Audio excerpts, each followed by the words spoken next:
어린 시절 어머니가 집을 나가신 후 연락이 끊긴 상황. 아버지는 돌아가시고 새어머니와만 지내온 복잡한 가족사. 이런 상황에서도 기초생활수급자 신청을 할 수 있을까요? 사실 이런 분들도 충분히 혜택을 받을 수 있는 방법이 있습니다. 게다가 생계급여 부양 의무자 기준이 더욱 완화되어 더 많은 분들이 도움을 받을 수 있게 되었어요. 안녕하세요. 소소하지만 담백한 복지 이야기를 전해드리는 소담이입니다. 오늘은 정말 많은 분들이 궁금해하시는 기초생활수급자 신청 시 부양 의무자 서류 문제에 대해 자세히 알아보겠습니다. 특히 가족과 연락이 안 되는 상황에서 어떻게 해결할 수 있는지, 그리고 2025년 달라진 제도에 대해서도 상세히 설명드릴 예정이니까요. 끝까지 시청하시면 여러분의 상황에 맞는 구체적인 해결 방법을 찾으실 수 있을 거예요. 도움이 되시면 좋아요와 구독 눌러주시면 정말 감사하겠습니다. 먼저 부양 의무자가 누구인지부터 명확히 알아보겠습니다. 부양 의무자는 수급 신청자의 일촌 직계 혈족과 그 배우자를 말합니다. 쉽게 말해서 부모님, 자녀, 그리고 그들의 배우자가 해당되죠. 하지만 이미 돌아가신 분의 배우자는 부양 의무자에서 제외됩니다. 예를 들어 아들이 사망한 경우 며느리는 부양 의무자가 아니라는 뜻이에요. 여기서 중요한 변화가 있었습니다. 생계급여의 경우 부양 의무자 기준이 더욱 완화되어 부양 의무자의 연소득이 1억 3천만 원을 초과하거나 일반 재산이 12억 원을 초과하는 경우에만 생계급여에서 제외됩니다. 월소득으로 계산하면 약 1,084만 원 정도예요.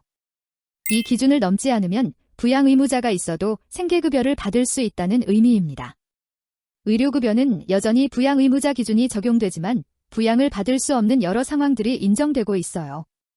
이제 구체적인 상황별로 어떻게 대처해야 하는지 알아보겠습니다. 첫 번째 상황은 부양 의무자와 연락이 안 되는 경우입니다.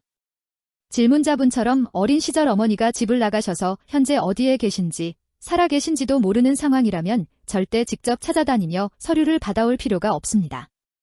동사무소나 주민센터 담당 직원에게 이렇게 말씀하시면 됩니다. 부양 의무자의 거주지를 모르고 연락이 되지 않는 상황이므로 지자체에서 직접 우편으로 부양 의무자 서류를 발송해달라고 요청하세요. 그러면 담당 기관에서 부양 의무자에게 직접 우편으로 부양동의 여부를 묻는 서류를 보내게 됩니다. 이때 두 가지 상황이 발생할 수 있어요. 첫 번째는 부양 의무자가 부양을 거부하거나 기피한다고 답변하는 경우입니다. 이런 경우 여러분께 단절 사유서와 통장 거래 내역 1년치를 제출하라고 할 거예요. 서로 간의 경제적 왕래가 전혀 없었다는 것을 증명하면 지방생활보장위원회의 심의를 거쳐 가족관계가 해체된 것으로 인정받아 부양 의무자에서 제외될 수 있습니다. 두 번째는 부양 의무자가 응답하지 않거나 주소지가 확인되지 않는 경우입니다. 이때는 담당 직원에게 그동안의 가족 상황을 자세히 설명하시면 됩니다. 어린 시절 가족관계가 해체되어 현재까지 연락이 전혀 없었고 어디에 살고 계신지조차 모르는 상황이라는 점을 강조하세요. 여기서 중요한 포인트가 있습니다. 가족관계 해체 상태라는 것은 단순히 연락이 안 되는 것을 넘어서 정상적인 가족 기능을 상실하여 정서적이고 경제적인 부양을 받을 수 없는 상태를 말합니다. 이혼, 폭력, 상해, 방임, 유기, 가출, 학대, 약물 중독 등의 이유로 가족관계가 해체되어 실질적인 부양을 받을 수 없는 경우가 여기에 해당돼요. 구체적인 예를 들어보겠습니다. 부모님이 이혼 후 재혼하여 전 배우자와의 자녀에 대해 실질적으로 부양하지 않고 있는 경우, 과거 가족 간의 관계 해체 사유로 인해 가족관계가 해체되어 부양 의무자로부터 실질적인 부양을 받을 수 없는 경우, 미혼모나 한부모가 되는 과정에서 부양 의무자인 직계존속과 갈등으로 가족관계가 해체된 경우 등이 있습니다.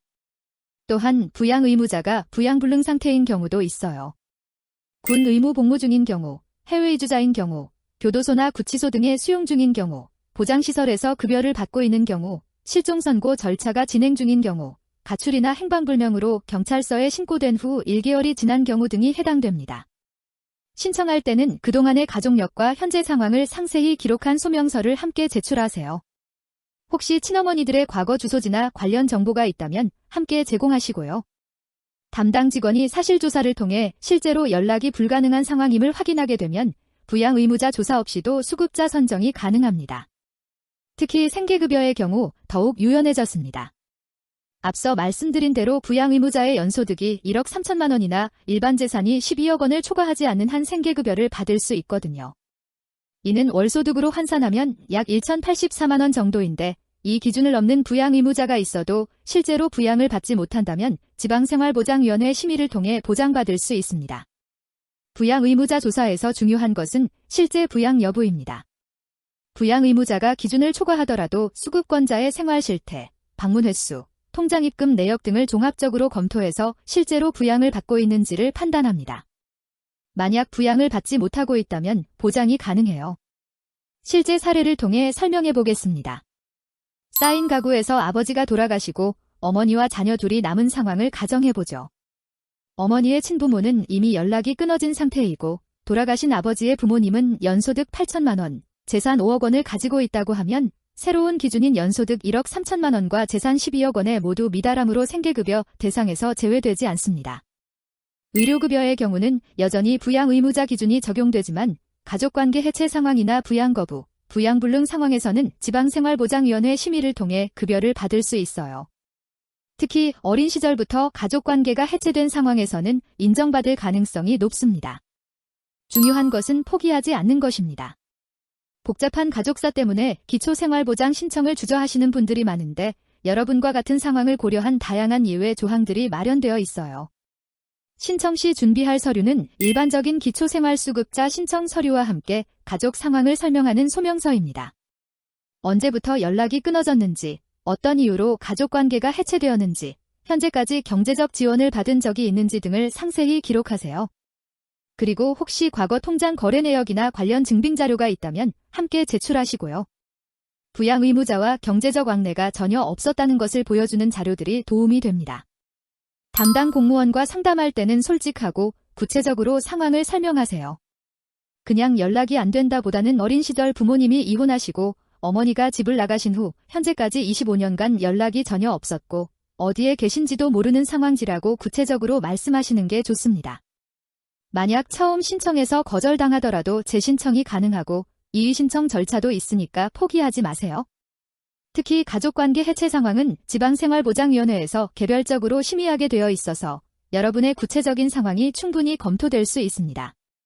오늘 말씀드린 내용을 정리해보면 부양 의무자와 연락이 안 되는 상황에서는 직접 서류를 받아올 필요가 없고 지자체에서 우편으로 발송해달라고 요청하면 됩니다. 또한 생계급여 부양 의무자 기준이 더욱 완화되어 연소득 1억 3천만 원, 재산 12억 원을 초과하지 않으면 부양 의무자가 있어도 급여를 받을 수 있어요. 가족관계 해체 상황이나 부양 거부, 부양불능 상황에서는 지방생활보장위원회 심의를 통해 의료급여도 받을 수 있습니다. 복잡한 가족사로 인해 어려움을 겪고 계신 분들이 정말 많을 거예요. 각자의 상황이 다르기 때문에 결과도 달라질 수 있지만 포기하지 마시고 일단 신청해 보시기 바랍니다. 오늘 영상이 도움이 되셨다면 좋아요와 구독 부탁드리고 다음에도 유익한 복지 정보로 찾아뵙겠습니다. 소담이었습니다. 감사합니다.